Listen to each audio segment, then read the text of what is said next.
Hi everyone, welcome back to my channel. So today I wanted to discuss something that I recently experienced, and I wanted to title this Listening to Your Body and Your Intuition. I'm pretty sure I've done a video before on listening to your body, and what your body's telling you, if your body's tired or if it's in pain or that kind of thing. And that sort of comes second nature, I feel, to a lot of chronically ill people.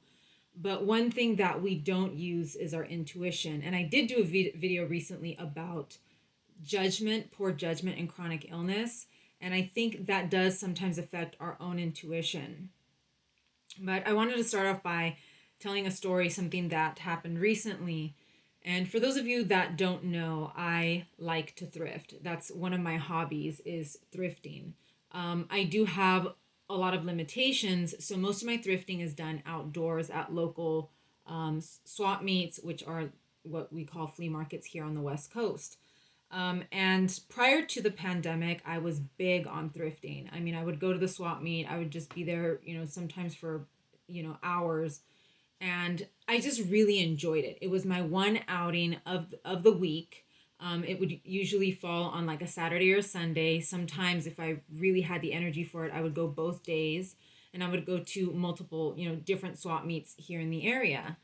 And I just, it was just the one thing. I discovered this a few years ago, and I became a reseller on, on some reselling apps online, and I just really enjoyed it, and it was a great way to make some extra cash on the side. So the pandemic hits, and everything is closed down, including outdoor swap meets. And there was one that was very, very close here to my house, which literally I could have walked to it. It's like 5 minutes away. And there's another one that's about 20 minutes away in the next county over. And those were the two that I would frequent. And so once the pandemic hit, they kind of shut them down, and I had to stop.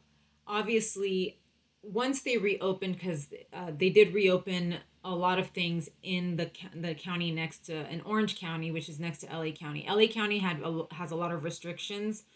And Orange County seems to be a little bit more lax, so they reopened a lot of things much sooner than LA County. Here in LA County, I think swap meets are still closed. A lot of things are still closed down, as of, this is what I think, this is around May 2021. But in Orange County, they reopened the swap meet a while ago, probably since last year. It's been reopened. But I told myself, like, I can't take the risk, and I'm going to wait a while until I go back. And I recently went back. And I made sure I have an N95 mask. I double masked up. I consulted with the doctor before I went, and she said, "You'll be fine. You have your masks." And I went back, and I just didn't like it at all. I did not enjoy myself. I did not have the drive and the enthusiasm that I did before. It just didn't feel worth it to me. I was not finding anything. And like I said, I'm a reseller, so I'm not necessarily finding things for me. I'm finding things to sell. But I just didn't like it. I was like, well, this is not fun anymore. This is, hard, and it's annoying, and all the clothing is damaged and stained, and why, how did I even like this to begin with? Suddenly my perspective was completely different, and this was something that I enjoyed a lot before the pandemic. And so, that when I say listen to your intuition, your intuition can be a little bit more difficult to pay attention to. Your body, if you're in pain, it can stop you from doing these things. But your intuition is something that's a little bit more, it's easier to ignore. And I immediately was just like, I don't want to do this anymore. And I still stayed there. I was there probably for a couple of hours. I was there for a lot longer than I wanted to be. And I should have just listened to that first gut feeling and gone home. By the time I got home, it was like past my lunchtime, and I was annoyed. I was frustrated. I was already having a bad day to begin with, and I thought to myself, why did I put myself through that? If I saw that I wasn't enjoying it. I wasn't finding anything. Why did I just keep at it? And so I kind of, I thought to myself, I don't want to do this anymore. Like, I don't, especially to drive 20 minutes, and then spend another 20 minutes looking for parking, you know, I'm just not going to do that anymore. I'm not going to go. Even though my mind will tell me, oh, well, maybe you'll find something good this time. If my gut is telling me you don't like this anymore, then it's probably something that I shouldn't do anymore. And I kind of had that feeling prior to going. Like, for whatever reason, I was very surprised that once the pandemic hit and I had to stop going thrifting, I didn't miss it, And so all the signs were there leading up to my trip, to the swap meet yesterday. And I could tell that I didn't miss it as much as I thought I was going to. I was actually happy to get rid of a lot of the stuff that I had left over from my old thrifting. I had sold a bunch of things and I just felt good to get rid of these things and not to have more things piling up. So my gut feeling had already been telling me something and I just kind of brushed it off until it was actually loud and in my face. Knowing when to take it easy is not as easy as you would think. Like I said, if you're in pain, it kind of forces you to stay put, but what about those more subtle cues? One thing that I have been doing more recently is I go for a walk every day. I've been doing this since before the pandemic. I go for a 40-minute walk every day.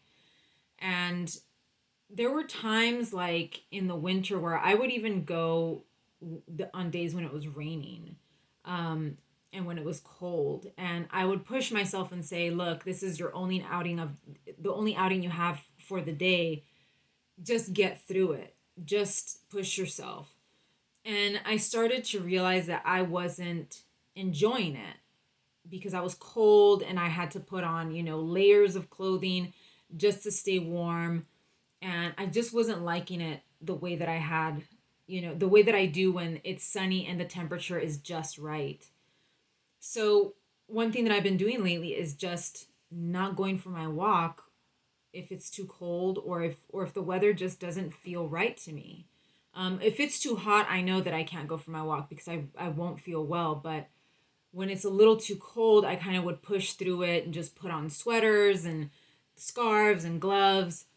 And I thought to myself, is that completely necessary? Especially if I'm not enjoying it. If I'm going outside and it's gloomy and, it doesn't look nice outside, because it's not just the exercise. I mean, obviously, I know I need to get some kind of exercise, but I did it also to clear my mind and to sort of get out and enjoy the scenery or just enjoy something pleasant. And if it's not pleasant, it kind of defeats the purpose. It just makes it harder to get through. And I'm just waiting to finish, to get to my 40 minutes and to go back home. So I'm learning to just tell myself, look, it's not a big deal if you skip today.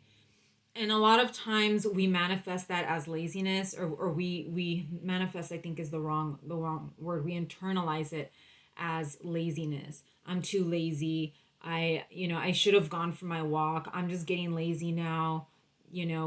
All I do is sit around. And I think that was part of why I always pushed myself to go to the swap meet on the weekends, or push myself to go for a walk if it's too cold or if it's been raining during the day.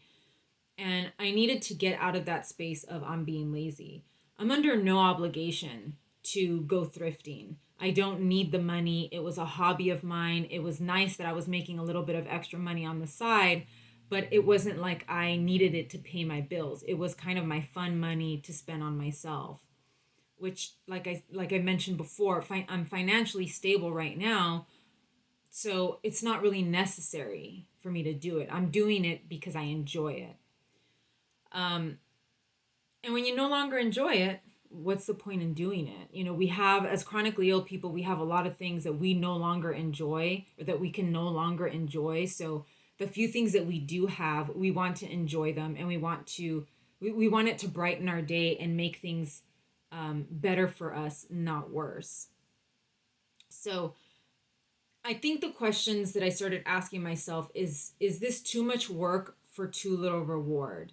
Am I getting, I may still be getting some joy out of it, but is the work and the effort that I'm putting into it surpassing the amount of joy that I'm getting out of it?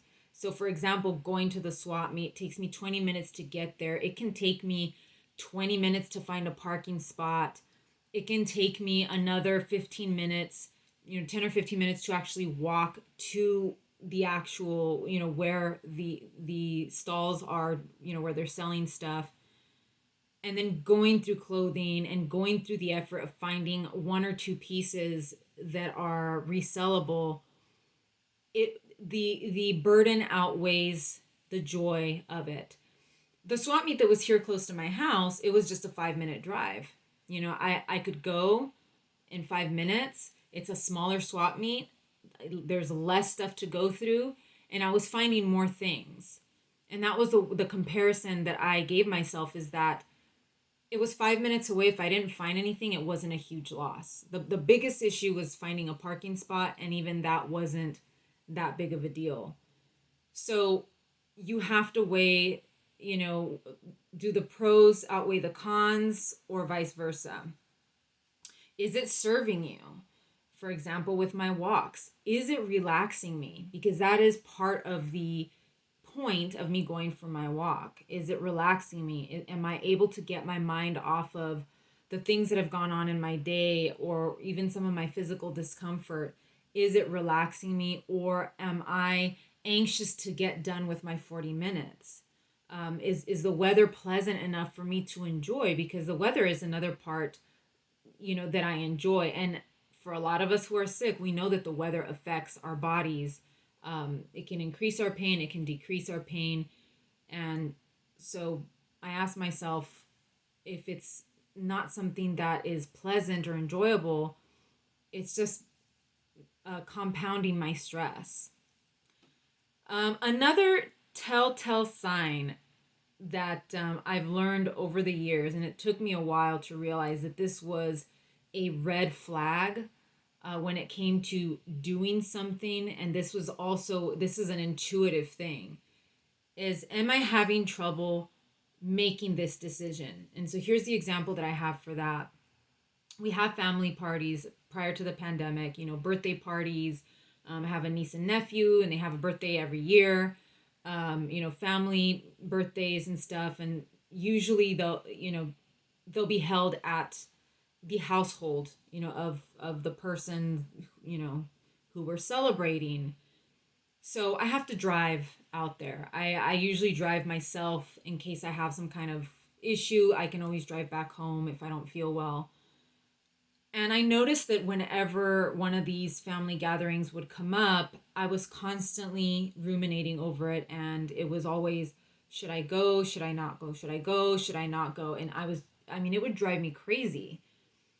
And when you constantly are going back and forth and you have a difficult time making that decision, it's usually a sign that you're not comfortable with going, or you're concerned that going may make your symptoms worse, or you just may not enjoy it. And that has happened to me so frequently. And I finally we get to the day of the event, and I'm just like, I'm not going. Just out of pure frustration and anger, I'm just like, I'm not going to go. Like, I just get over it. And so I wasn't listening to myself, and I wasn't thinking, why is it so hard for me to make this decision? It's probably because I haven't been feeling well. It's probably because I'm not going to be able to eat anything there. The drive is too long. I'm not going to be able to find parking. It's going to be a big hassle, and I'm only going to be there for an hour or so. Is it really worth it? Again, is it going to be a pleasant experience? It might end up being a pleasant experience if I go. But again, do the pros outweigh the cons? And so that the indecisiveness and the sort of wishy-washiness, which was never a characteristic that I had prior to being sick, it's now sort of the signal that I'm not comfortable with doing something, and that I'm concerned about the consequences of attending an event or doing something. And I had that also with my, right before my trip to the swap meet. I was going back and forth, back and forth, back and forth the day before as to whether I should do it or not. And, you know, I should have taken that as a hint that it probably was not going to be a good experience, and that I was very concerned, with the consequences, and not just, exposure to other people. I had my masks, but just, generally that I wasn't in a good mood, and I wasn't in that headspace where I was excited to go. I was sort of forcing myself to go because I hadn't been out of swap meet for over a year. And that's fine. That's totally okay. I never have to go back to a swap meet again. I don't know who was, obligating me to go. You sort of put the pressure on your own self. So listen to your intuition. Our bodies are screaming. Our intuition is whispering, and I think that's where we run into trouble. Is that we have become accustomed to hearing the loud screams and not listening to the quiet whispers that our brain and our bodies are trying to tell us. And sometimes those can be even more helpful than than the loudness that we deal with every day. So I hope this was interesting for you guys. Leave comments down below. Let me know if this has ever happened to you, or what you've done, any skills that you've developed in order to help you make decisions, and what you do to kind of listen to your intuition. I would be really interested in that, because I feel like I still need help in this department. So thank you so much for joining me today, and I will see you again soon. Take care.